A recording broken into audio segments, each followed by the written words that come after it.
Let's give a hand to Linda. Thank you. Okay, I do have a mic on. Linda, wonderful to have you here. Thank you. I appreciate it. This is your magazine, Realty411. I have a list of questions. We're off to the side so you can see the slides. So, why don't you share with us a little bit of your history in real estate first? Sure. Well, I became obsessed with real estate when I was a teenager, and it was quite unfortunate why I became so obsessed with it. Actually, it's my parents lost their home when I was 15 years old. Okay. And as a result, I was just really traumatized. We, ended up being homeless for a little while. I got shipped back to my grandmother's house. Wow.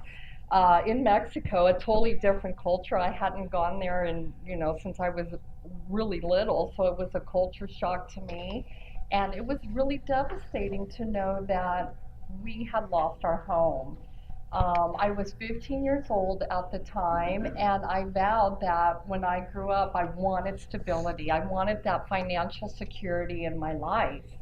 And that's really how it started, how I became aware of real estate and how important real estate was in your life. And I really became obsessed with it. I mean, I do recall having a dream as a teenager, coming home from work, being really tired, and I saw this red brick home. I opened up the door. It was completely empty, no furniture at all in the house. And I remember saying to myself in the dream, well, I don't have any furniture, but at least I got my own home. Okay. And now nobody will ever Never take that from me again. That's right. So that was really important for me, and that's why, I got into it. I took my first real estate course at Santa Monica College, where I attended my general education. My real estate professor was amazing. He was a real estate agent in Culver City, and he also taught real estate, at the college, and I just really loved it, and I was really into it. And shortly after I took my first real estate course at Santa Monica College, we became homeowners. I stumbled across a house in Culver City that I just fell in love with. It was a total wreck. I mean, just a complete disaster zone. But I saw the potential, and more importantly, the price was something that was kind of within our reach. So that's basically how we did it. We convinced our family to lend us the money to put down as a down payment on that property. We didn't have any money. And I was very upfront with our real estate agent. I said, Juanita, we don't have any money, but I want this house. And she said, work with me and I'll do whatever I can to make sure that you get it. So I said, okay. So she put the whole deal together. We had $50,000 from our relatives. We put that down as a down payment. The bank still wouldn't qualify us because we were short. So she talked the seller into carrying a second on that property so that we could afford to buy it. So we ended up buying that house with 5 people on title. 5 people, I'm not joking, 5 people on title. The seller carried a second, and we got in with zero money of our own. And high five. Yeah. Nice. And that's in Culver City, California, 1993. 1993. On Neosho Avenue. You gotta love that. Now you've moved forward since then. You've owned other real estate since then, yes. though. Okay, so tell us a little bit about that. Okay, well, the Neosho property was the way we got our foot in the door for real estate. And, for a few years, we didn't really do anything. We just kind of sat there and said, okay, great, this is wonderful. And it was tight in the beginning. The first year, we didn't have money for property taxes because we didn't calculate that into the equation. So we had to put that on a Anybody else card. made that mistake where your property taxes show up and you're like, oh, what do I do now? Yeah, exactly. Am I the only one? Thank you, John. Come on, guys. So All right. that was like, oh, MasterCard time, Right. We did that. But guess what? As soon as that property appreciated, there was equity. And we were able to utilize that equity. Now, before we utilized the equity on that property, my husband had another property with his parents, and they had moved back to Greece, where my husband's from, and we just had this property, and I said, instead of renting it again, why don't we do a 1031 exchange and buy multifamily units with that? He loved the idea. So we sold the house, which was in Marina Del Rey adjacent, and we bought a multifamily property in Hawthorne, which is non-rent control. Now, a lot of people would think, oh my gosh, you went from Marina, the west side, to Hawthorne? Yes, it was, maybe not a glamorous area, but we were doing it for cash flow, and we were doing it to make more money on the monthly scale every month. That worked out really well, and we bought that property, and shortly thereafter it went up, so we utilized that equity and bought a building in Hawthorne a block away. And we just utilized that same concept. We put $100,000 down on that property. The interesting thing was that property had a lot of offers. At the time when we bought that property, it was 2005. So the market, that was before the crash, everybody wanted to get in on real estate. Everybody was buying it. So they had like 10 different offers. What set me apart is something that I always do when I really want a property and there's a lot of offers. I write a personal letter to the seller explaining why they should choose me as the buyer of that property. Well, that letter did it, and they chose us over the 10 other offers they had. And that property we bought at $428. 18 months later, we sold it for $650,000. Wow. So we literally went from having like $3,000 in the bank to having a nice windfall from that deal. And that really was a game changer for us. When you make that kind of money in such a short amount of time, it really changes your life. For the first time, I felt financial security, and it was just an amazing feeling to know that we were able to, make that kind of money. So what we did was, we did a 1031 exchange on that property in Hawthorne. I took a boot, which is you can take some money when you do a 1031 exchange and pay taxes on that money and then exchange the rest of the money. So we had made about $220,000 income in the appreciation from this property. So we decided to buy 3 multifamily properties out of state, and then we had an $80,000 boot left over, so I could put that into my savings and sock it away for a rainy day. So when we started, we went into multifamily units. That was what we wanted to do, and we were going for cash flow. So that's why we bought the first multifamily property, and that's why we bought the second one. After we made a substantial gain on the second one, we kept the first one, but we rolled that profit out of state where our cash flow literally like doubled. So that's kind of how we got started. And I've owned 8 multifamily properties in 5 different states. I've had properties, rentals in Arizona and Texas, Louisiana, and New Mexico, and of course California as well. Okay, so that's a background, that's a serious background in real estate. So, well, it just started with that first house, and that's why one of the things I wanted to mention tonight is a lot of financial planners will tell people your home is not an investment. Real estate is not an investment. When I was 17, that's what I was told by a financial planner. Christina, don't get confused. Just because your mom gave you a house, real estate's not an investment. It's a depreciating asset, so don't get confused by that. And I'm like, okay, if you say so. Well, guess what? He was wrong. That's not right, guys. I mean, your home is an investment. First of all, without having a home where you can lock in that mortgage, you're always going to be just, working to pay that rent. That's going to be keep going up every year.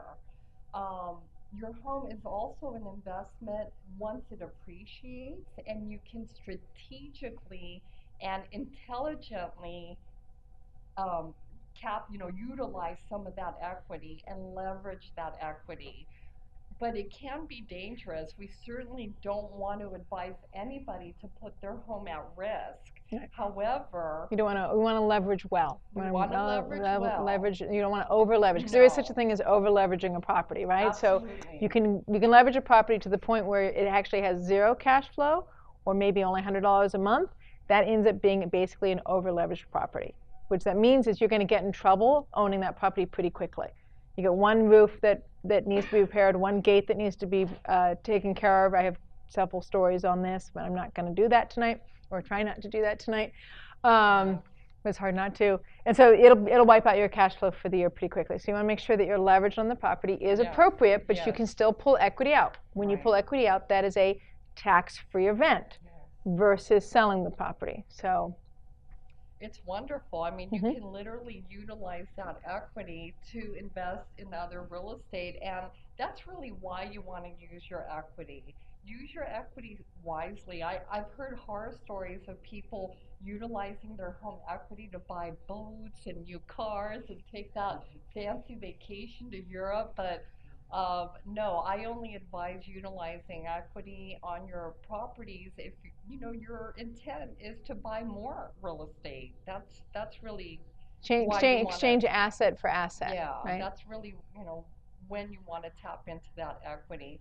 So basically, that's how we did it, and I still own properties out of state. However, I decided to sell a lot of my properties out of state about 4 years ago because I wanted to take advantage of the market here in California. And I currently live in Solvang, California, which is Santa Barbara County. When I moved from Culver City up to Santa Barbara, I'm like, that's it. I'm never going to buy any other real estate again. It's so expensive there. Right. No way. It is. But guess what, guys? Every area has pockets that are not as expensive. Even Santa Barbara County, yes, there are $5 million, $2 million, $3 million homes on the coast, but there's also pockets that are more affordable. And we zeroed in on a pocket called Lompoc by Vandenberg Village. Guess what, guys? Right now, you could still buy condos for $180,000 there and rent them for $1,500 a month. Yes, that's at least almost a 1%. Almost. That's good. And that's not bad for That's California. not bad. It's not bad for California. Especially, huh? Absolutely. Yeah, in the Santa Barbara County, yeah, it probably And is. guess who Truth be told, our in tenants Lompoc. are? Military tenants. That's how safe it is, because we're only a few miles away from Vandenberg Air Force Base.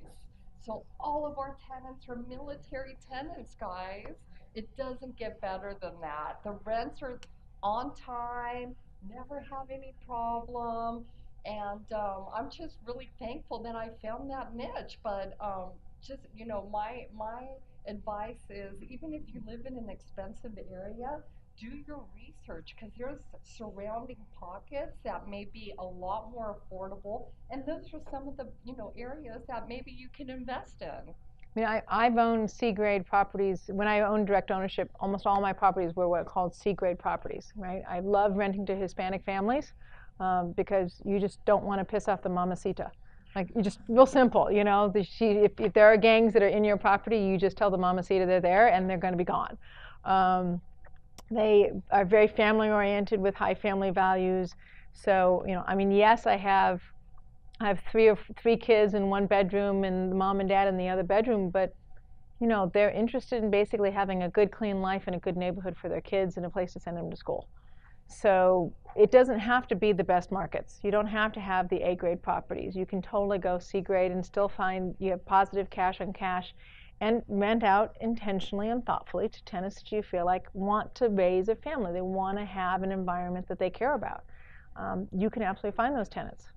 So, absolutely. or military personnel. Yes, and like Hawthorne is a prime example of a working class area, and I love Hawthorne and Englewood because number one, there's no rent control in that market versus Santa Monica or West LA where they're going to cap you at raising your rents. And we all know that there's so many buildings in Santa Monica that are just, they look awful.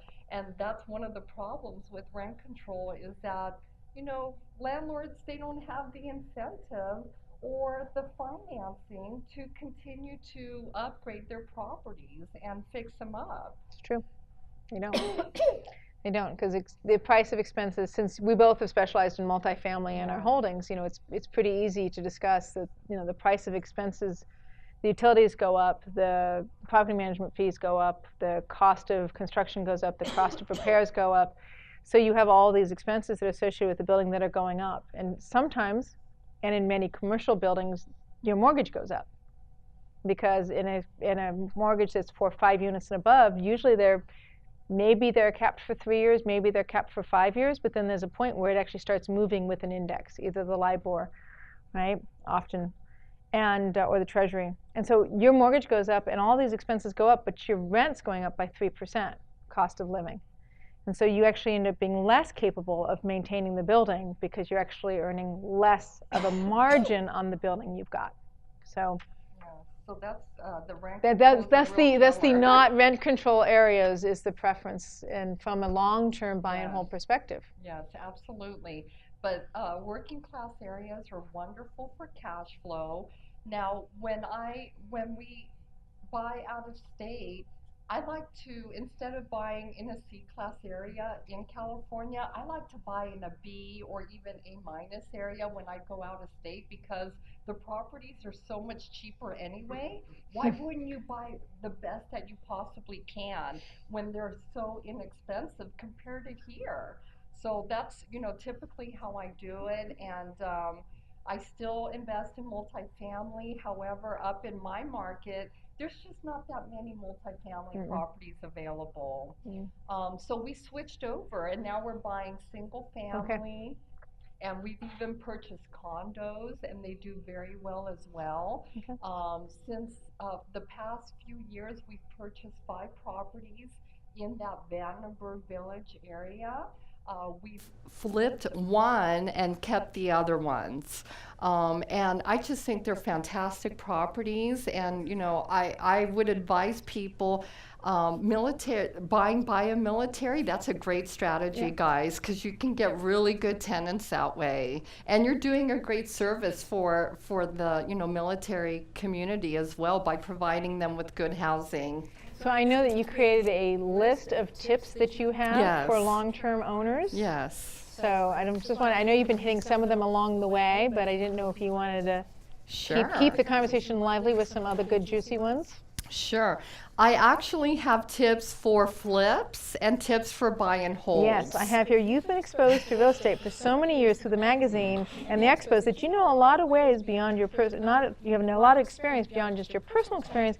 Tell me, what are some of your tips for flippers as well? Okay. Because I mean, you interact with people. I mean, the 411 Realty runs how many expos a year? Oh my gosh. In 2016, we had 27 events around the country, guys. I went to Florida 3 times and New York State twice. So she's around a lot of investors. A lot. So she gets to hear a lot of stories.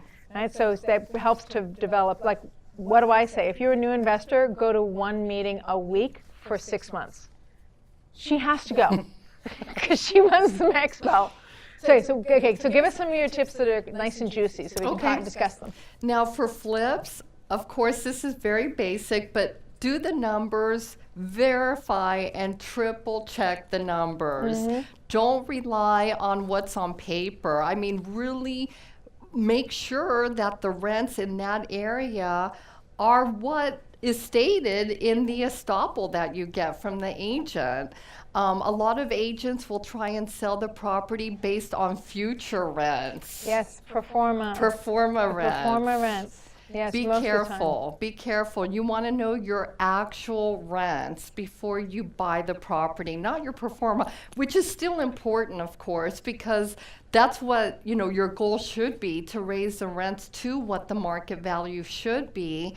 But, you know, you want to know what it's cash flowing right now as is. So I also recommend hiring the most aggressive and best connected buyer's agent that you can find. Having an agent on your corner is so important when you're trying to find deals. Now in Santa Barbara County, I've had agents actually call me and say, I just got this great listing. Can I send it to you before I put it on the MLS? So how do you develop those relationships with those real estate agents where they want to loop you in early in their process? Closing deals. Okay. And not wasting time. Okay. I never make offers unless I truly can close on that property, unless I have my financing in place, unless I really have a sincere and true interest in that property.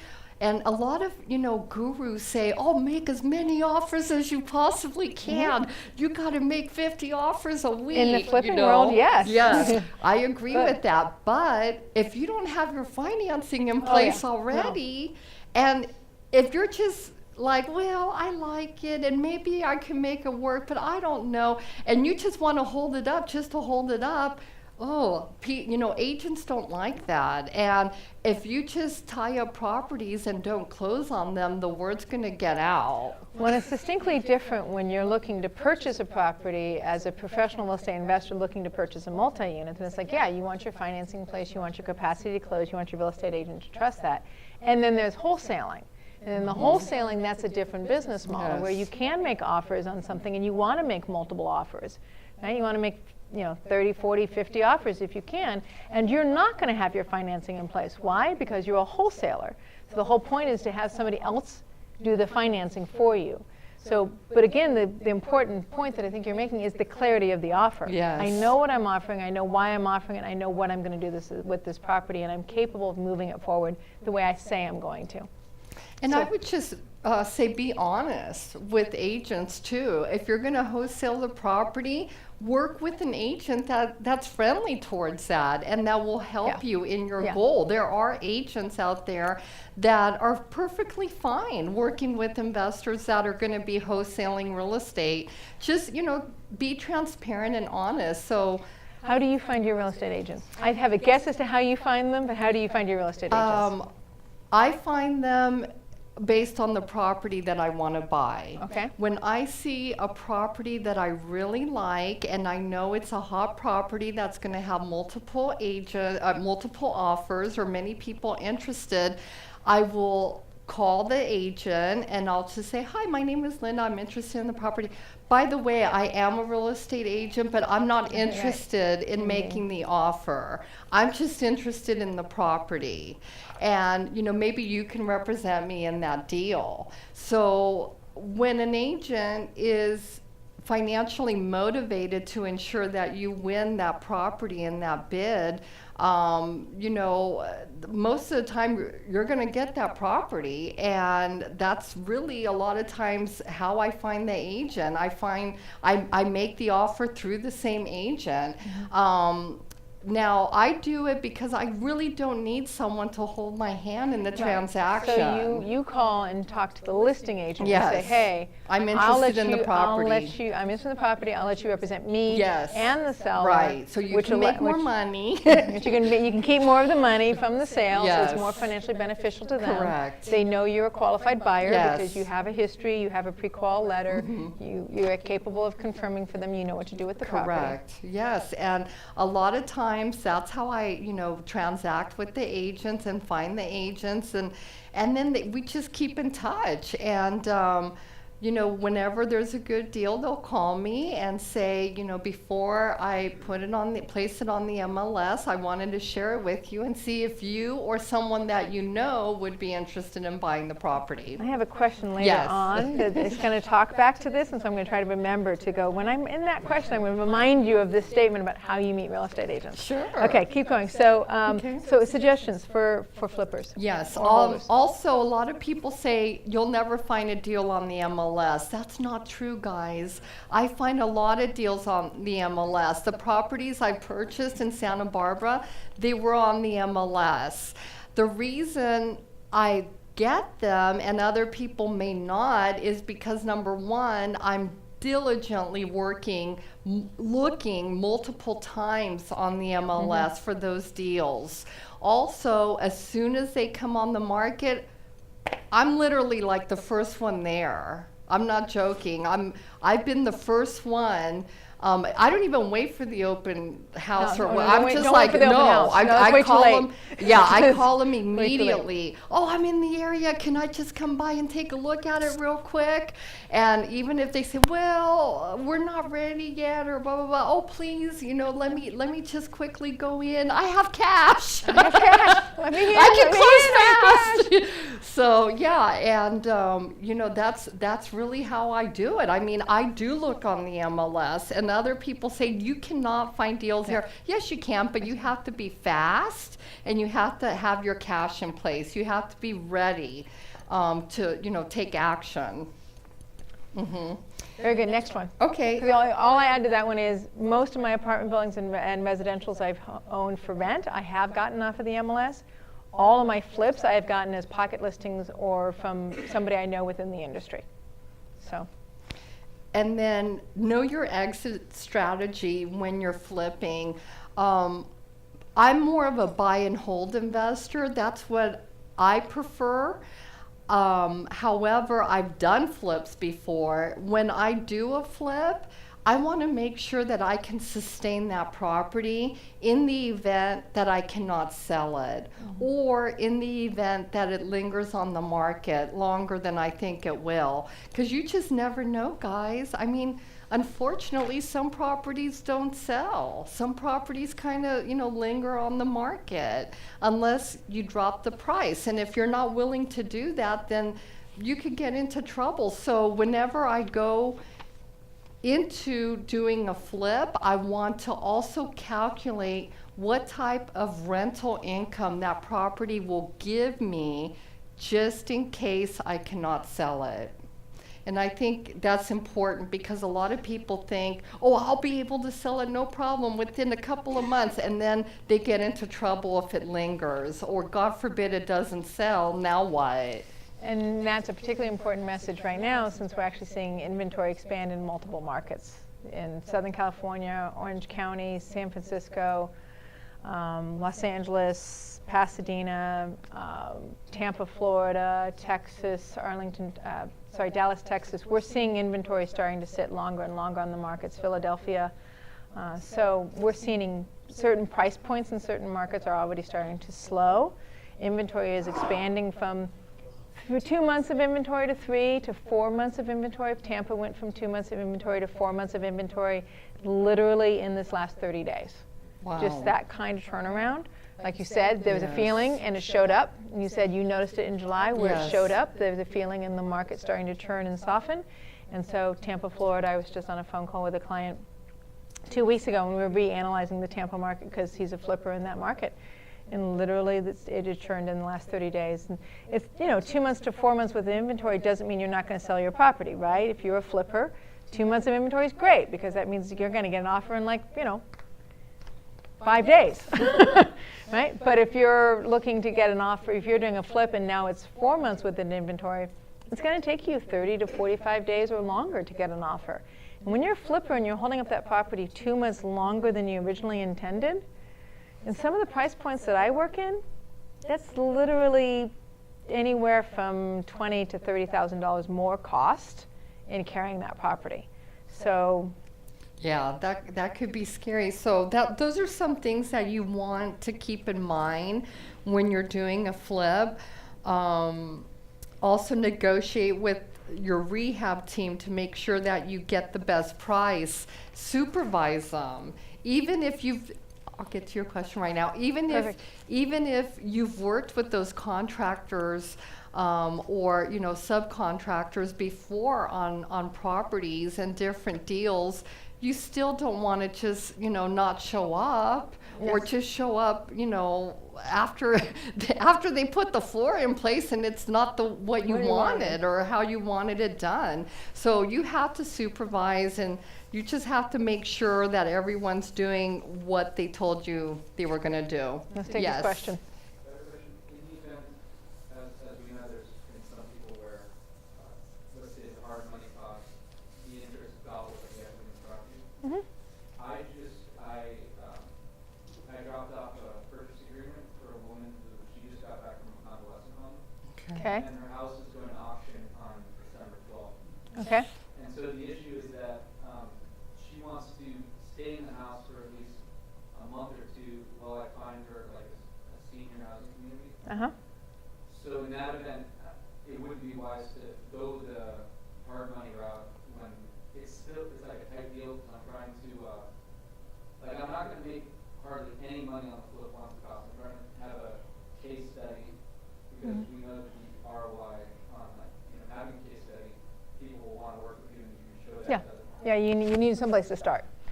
And so you want to have would you, history. Would you recommend going the equity deal route, where you just find people kind of pool money together, let her live in the place for a month, and then start your rehab?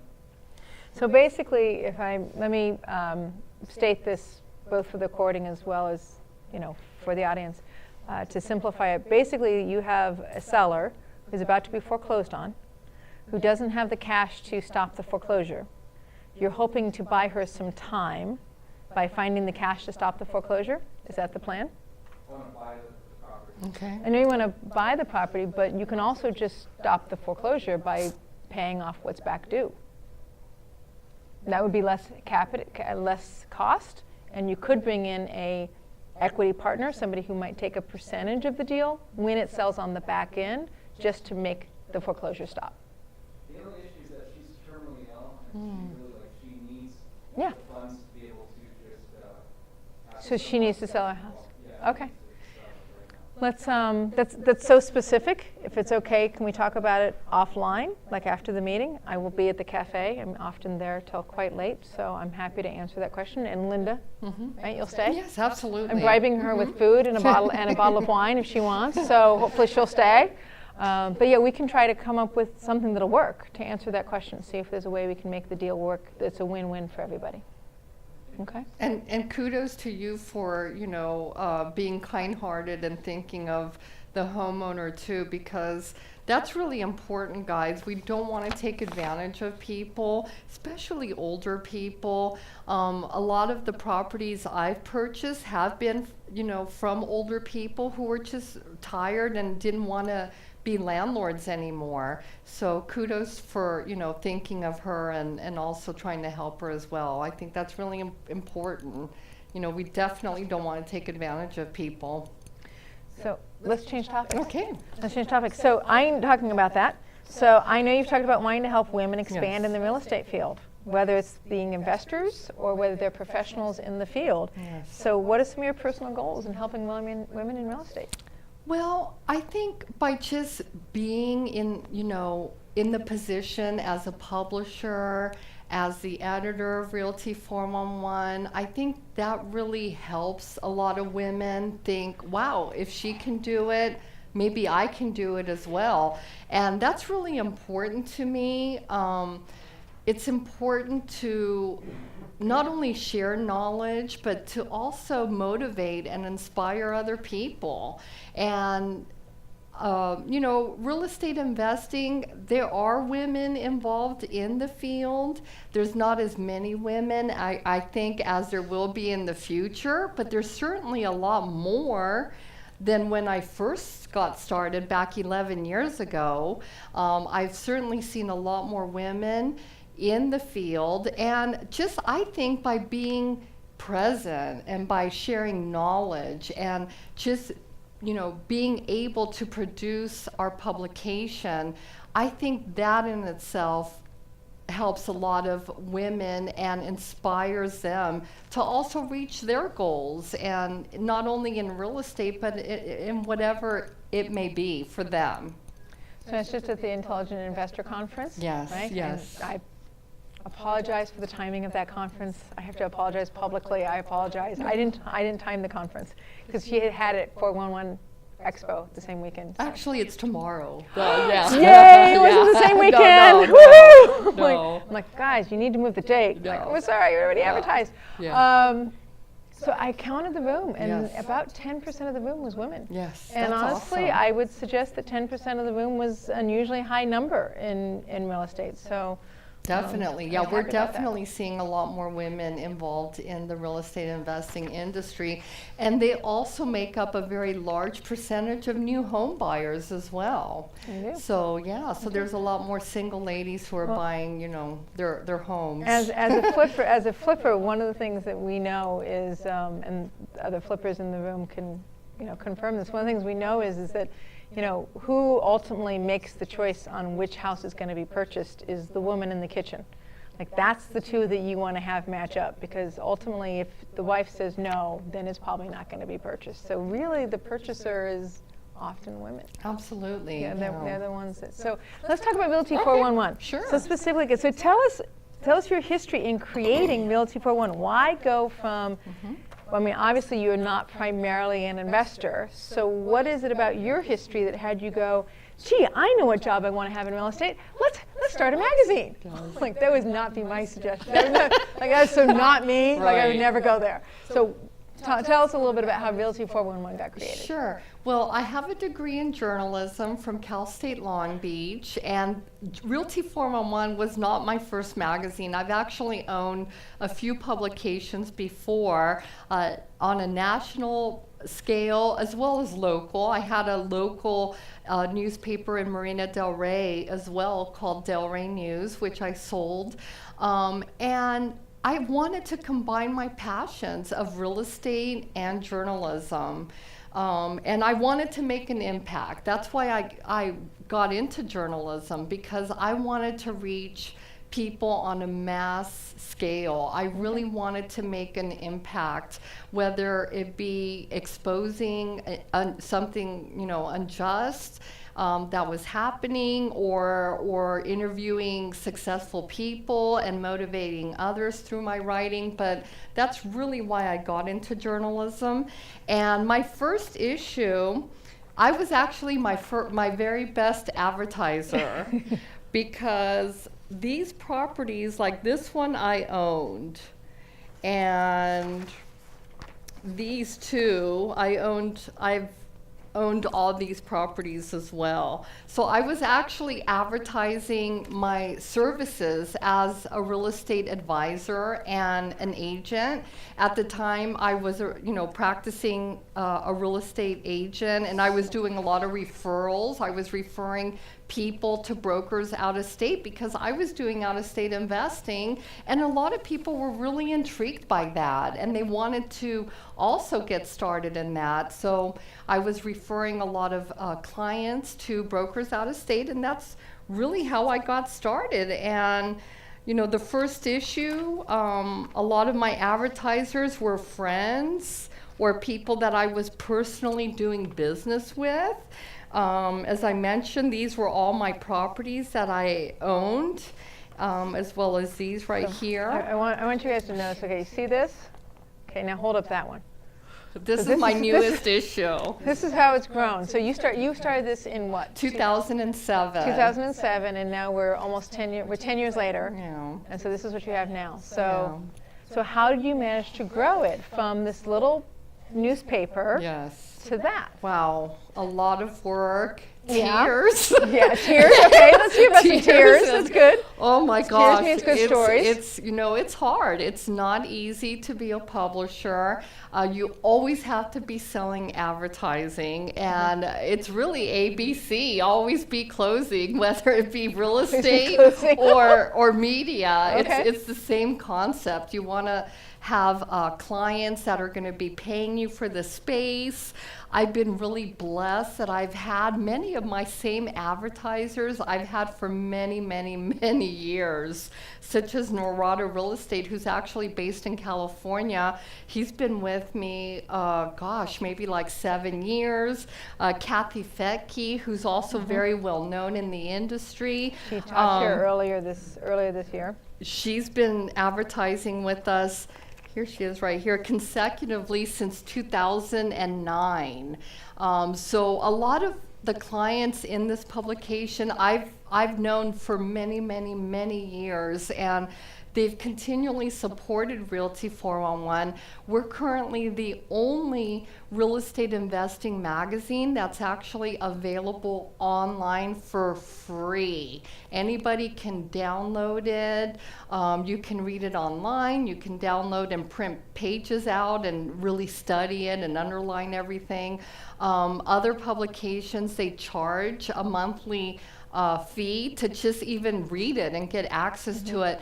My goal from the very beginning was to share my knowledge, so making the information available complimentary was really important to me. So you're 100% supported by advertisers. Yes, and it is very difficult. I'm not going to say it isn't difficult. It's very hard to come up with enough money to print everything. Our expos are also free. We don't charge admission to come in to our events. So everything is supported by our advertisers and sponsors. And, sometimes when I fall short, I'll put in my own money as well. I continually invest in myself and in my business. And, how can I not? I mean, how can I convince other people to invest in me and in my business if I'm not willing to do so myself? So when I have to invest in Realty411 to keep it going, I will happily do that and not think anything of it.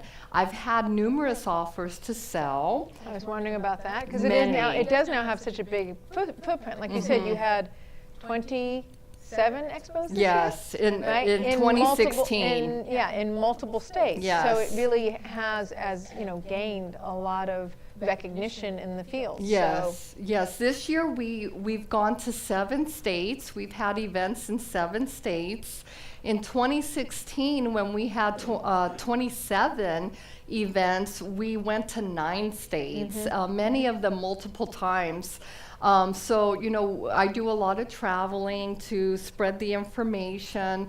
And, it's a wonderful, wonderful way to earn a living and have a job. I mean, it really is just over broke because it's very expensive to do, but I just so enjoy it, and I love sharing my knowledge whenever I can and learning about different markets around the country. So who's your target market for the magazine? Who like, if Yes. what kind of investor would say, this is written for me? Yes. Well, that's really interesting because we reach everybody from the newbie to the sophisticated investor, which is really hard to do. But we try and really educate the first-time investor and people who want to get into real estate.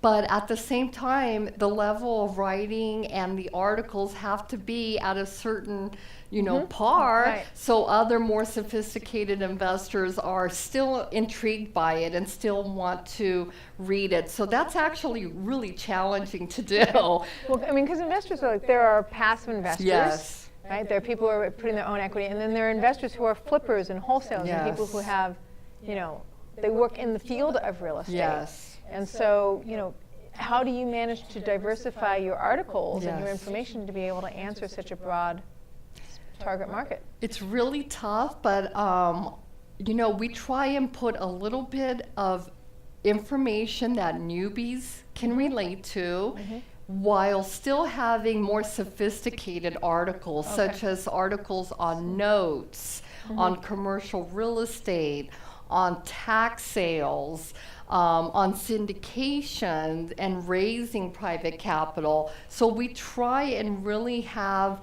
a wide range of articles, and that's not easy to do. And some of the things that I want to point out is me as an investor, I've learned so much from doing this, because even though I've been, just buying houses and multifamilies, but now I'm learning about notes and syndication and tax sales. Because you have to read every article that comes in. Yes. So basically, you're getting a real estate course all the time. All the time, and I'm always learning and growing, and at the same time it challenges me to also try and pick up new niches along the way. Right. Because I was going to say, I sort of have this question like, how does you being an investor inform you as being the one who's the editor of this magazine, and the other way around? How does running this magazine support you in being an investor? Yes. Well, I definitely learn a lot. I mean, the last deal I did in Santa Barbara County was a testament to how much I learned, because it was all done through private money, someone that I met at my own event. And I purchased a property. He lent me $200,000. I found a property for $160,000, so I was able to pocket $40,000 right off the bat. And that's a little nugget that I wouldn't have done before. And I was like, that's pretty neat. So now I held the property, and now it's worth about $220,000. So now I'm able to sell it and still pay him off, and have a little bit left over if I want, but I still made my money prior to even rehabbing it when I bought the property. That's an unusual deal. That doesn't normally happen, okay, guys? For those of you who are new, just letting you know, that doesn't normally happen. It doesn't, but I'm really doing a lot more creative transactions, and that's one of them that I was able to do. And I was like, wow, I got paid even before I rehabbed it. Right. Which was pretty awesome. Pretty But good. that's all creative real estate, and it's all from just learning and being exposed to non-traditional ways of transacting real estate. And some of that stuff's in your magazine, Absolutely. Right? Okay. So your expos, do you run your expos with the same focus of trying to meet a variety of investors, or is it more towards purely passive investors, or people who are placing equity, or more towards professionals in the fields like flippers and wholesalers? Gosh, we vary. We try and have a little bit of everything, because we realize that the investor community is very diverse. Incredibly diverse. Some Yes. people want to flip, and some just want to lend money out. Yeah, And that's perfectly fine. I'm with that. Personally, I'm going for appreciation. So that's my goal. I don't want to be a private lender, because my goal is to ride that wave of wealth that's appreciating, but you have to time it. Yeah. And real estate, like the stock market, a lot of it is timing too, in order to be successful. When I made that substantial amount of money in a short period of time, and every time I've done that prior to that deal, because it's happened numerous times, it was timing, and it was because I was educating myself on the shifts of the market. So, and that's important to do, but you mentioned educating yourself and reading what's going on. I'm an avid reader. I mean, because of my journalism background, I read the newspaper every single morning. I want to know what's going on in the economy, not only in my area, but around the country. And, all those things really help you in your investing. They do. So I know that you got Realty411, Yes. which is the magazine. Yes. You have your expos, which is in multiple states, and you Yes. have something else. Yes, well, these are just some other publications that we've done along the way. Because being a publisher, I've also done other inserts within Realty411. So this is a private money supplement that goes inside the magazine, and it's all about financing. And then we also had a newspaper that we put together too. I wanted to test it out and and see how it would do. And it was really cost effective to put out because of the paper stock. So we did this for a little bit as well. But I always go back to the glossy magazine, and it is the most expensive. But I always go back to it because it's so beautiful. I mean, it feels great. And so you're not, what can you say? You're not publishing the cash flow one anymore, right? No, But you are no. publishing Wealth, still, Yes. aren't you? Well, this is the Wealth Realty? is actually our alternate cover. So we Is that test what it is? Yeah, Okay. so we test the Wealth in very high level markets like in Montecito, in Palo Alto, like wherever there's a high concentration of uber wealthy people. Okay. We also have real estate wealth, but it's exactly like Realty 411, but we cater it to the uber wealthy and particular that target market. demographic Okay. that is going to be attracted to that masthead. So it's a focused version of Yes. the Realty 411 specific to that target market. Correct. So what are your plans for Realty 411 in the future? What do you want to do next? As I mentioned, I've gotten 5 offers to sell my business, and it's never been right. But recently, I found someone that I really resonate with. Oh, really? He's been a publisher. He comes from a publishing family. Okay. His family published modern photography before. So are you allowed to announce this in a public meeting? Yes, we Okay. are working out the details, and I think I finally found a partner that I can really resonate with and grow with, and he's interested in taking Realty 411 to the next level. So, we're in communication, and I think this could really be the person for me. For me, it was very important to find someone that had not only publishing experience, but real estate experience. And this man can say that he's done business in the publishing field. He's done business with Hugh Hefner in publishing, and he's done business with Donald Trump in real estate. Okay. So we're at that's that quite very that's, high level. That's quite a spread. It is. And I was really intrigued by his history and by the connections he has. So I'm really like this close to signing a deal with him and partnering with him. And one of the reasons is because we actually did a TV pilot earlier this year. We produced our very first TV pilot. Which is a direction that I would like to get into. Okay. I would like to produce more television pilots and eventually have a television show about real estate on the air. And this gentleman also has the connections in entertainment. So those are some of the reasons why I'm toying with the idea of possibly partnering with someone soon. So we'll see Realty 411 TV show, maybe, and we'll see the expos in more states. That's one of the plans, is to expand, not only with more events in more cities, but also to do more entertainment, because I really enjoyed being a part of that TV pilot, and that came about through my attorney, who's well known in the in the entertainment industry, and he connected me with a producer that wanted to produce a real estate investing show. Okay. So we came up with the concept, the property pitch, and we produced a 30-minute pilot. We raised all the money for it. It was a really wonderful experience, and me trying to really inspire and motivate people and inform them on a mass scale, that's really the next step for Realty 411, is to have some sort of television presence. So that's where we want to go and the direction that we're heading. All right. Anybody got any questions? But we have a little bit of time here. Anybody have any questions in particular? I mean, you answered a lot, but go ahead. Yes, you can go on the website, realty411.com, and we have a subscription button, and you can subscribe, and we'll mail it out to you.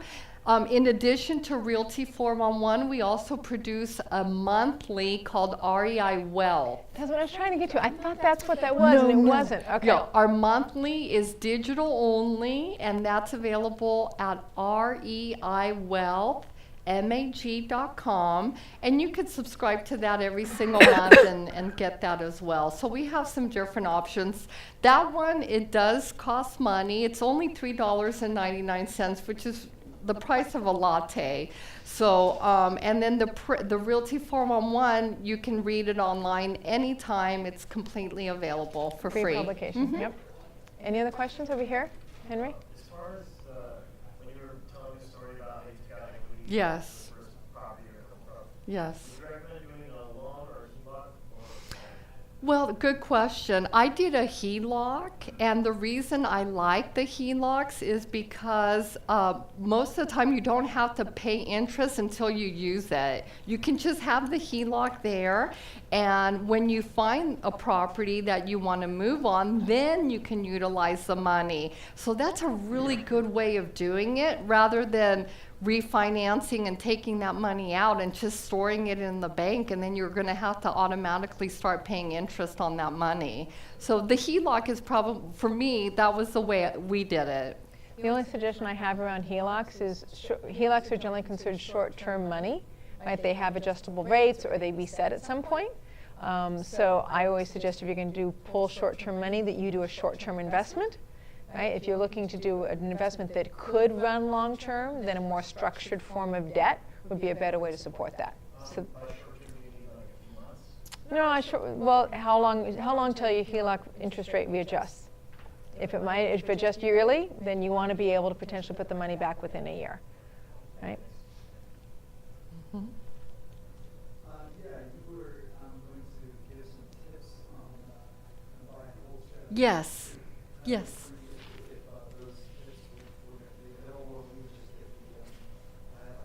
I have tips right now. Do you mind if I quickly say? What's our time, Bree? 7 minutes. That's pretty quick. Okay. Read fast. Okay. Tips for holds. Again, do the numbers, check and verify. Hire an investor-friendly agent who also owns rentals in the area that you're looking at or looking in. I like to focus on appreciating markets if you're going to be holding them. That's what I've done, not only in California, but also out of state. And find the best and most honorable property management team that you can find. Even if your property is close to you, if you don't really have management experience, I recommend that you leave it up to the professionals to collect the rent, especially if it's in an area that you may not feel comfortable going into. And interview deeply your property management company. I have a whole series of steps that I do before I would hire a property management company, because your property can be made or broken by your property management company. So that's a particularly important team member. Oh yes, they're so important. They're the crucial link of your success. So it's really important to find good property managers. Also for buy and holds, find a niche that you're comfortable in. For example, we started out with the multifamily properties, and that's what we were comfortable buying. And then after that, we went to Section 8, and we were comfortable with the Section 8 rentals because it was secure income every month. Now we like we like rentals serving military tenants, and that's our niche. So I would recommend finding a niche, and also review your portfolio on an annual basis. A lot of times, investors don't do that, and every year I evaluate my portfolio. Which properties are not doing that great? I challenge myself to try to get rid of one every year. Just do the numbers and say, okay, I'm going to try to get rid of one, because if it's not performing, it's out of here. Yeah, if it's not performing, don't be emotionally tied to real estate. That's not going to work for you. Was that your last tip? Yes. John? Well, on that, in that regard, sometimes I'm just wondering, sometimes in a new real estate environment, in a different city, in a different state, learning the different rules and regulations that they have, that is 1 year really enough sometimes to actually see. You mean as far as the length of ownership? As far as before you get rid of something that's not performing. No, I'm saying every year as I redo my numbers, and I look at my performances on all my properties, I challenge myself to try to get rid of one. Once a year, I challenge myself to try to say, which one am I going to get rid of this year, whether I've owned it for 5 years, 10 years, or 50 years. Right. I guess what I'm saying is that, you know, like. I can't usually in the first year, because the first 6 months is an adjustment period. So if I buy a multi-unit, usually I find that I have anywhere from a third to 50% turnover, just because I have a different management company or a different culture that I've put into that building. And then I also usually have repairs. I have a repair schedule that I'm usually implementing in the first year through the building that's eating up my cash flow. So yeah, I often cannot make a final decision about a property in the first year. Mm-hmm. Good? Okay. Any other questions? What was that? I think the third one you mentioned about talking to people close by. What was that? Let's see.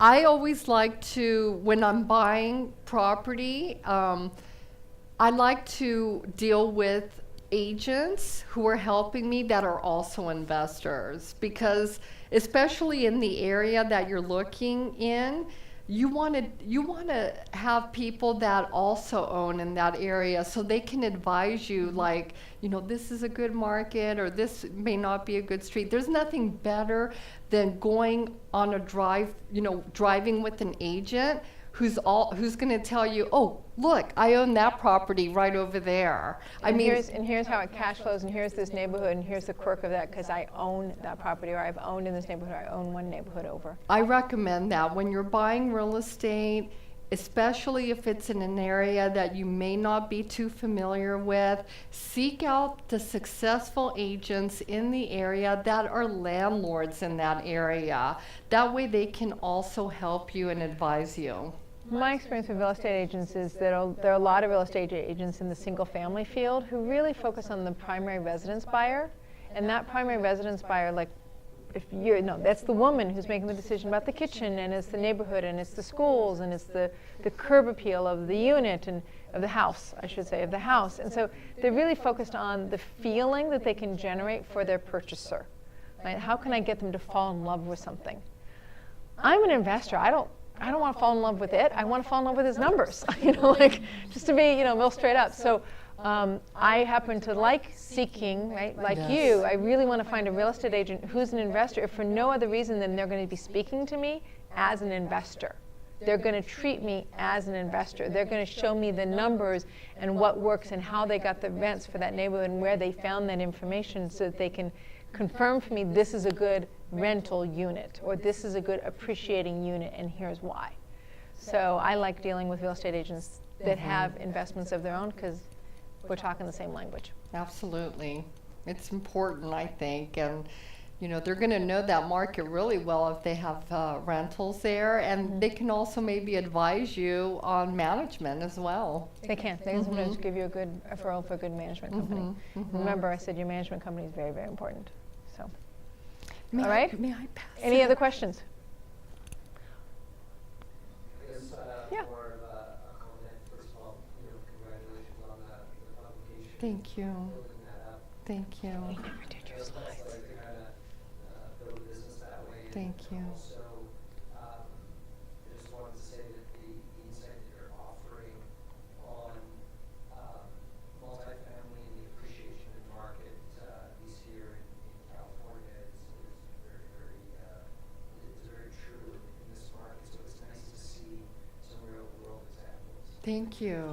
So congratulations. Thank you. Thank you so much. I appreciate that, because it's not easy, and certainly my journey hasn't been easy, but it's been so rewarding. And I have changed my life from when I started, I started waiting tables, and that's how I got through college, waiting tables at Nichols Restaurant in Marina del Rey, where I met my husband. And that's how I started, and I've never forgotten that. And I'm just really so thankful that I'm where I am today, because I put the magazine together at home, and I can take care of my mother who has Alzheimer's, and I'm her primary caretaker. Wow. And While you're doing a magazine. That's a yes, lot. while I'm doing the magazine. And to me, that's what it's all about, is the financial freedom to create the life that you want and to share it with the people that you love. That is so important, and that's more important than any amount of money, really, because our time is limited on earth, and I'm seeing that with the declining health of my mother, and Yeah. I'm realizing how our life is so quick and so short, and it's important to really share it with people that we love and to impact our knowledge and leave something for other people to help guide them as well. All right, let's give her a hand. Thank you. Thank you. Thank you, Linda. Thank you. I appreciate it.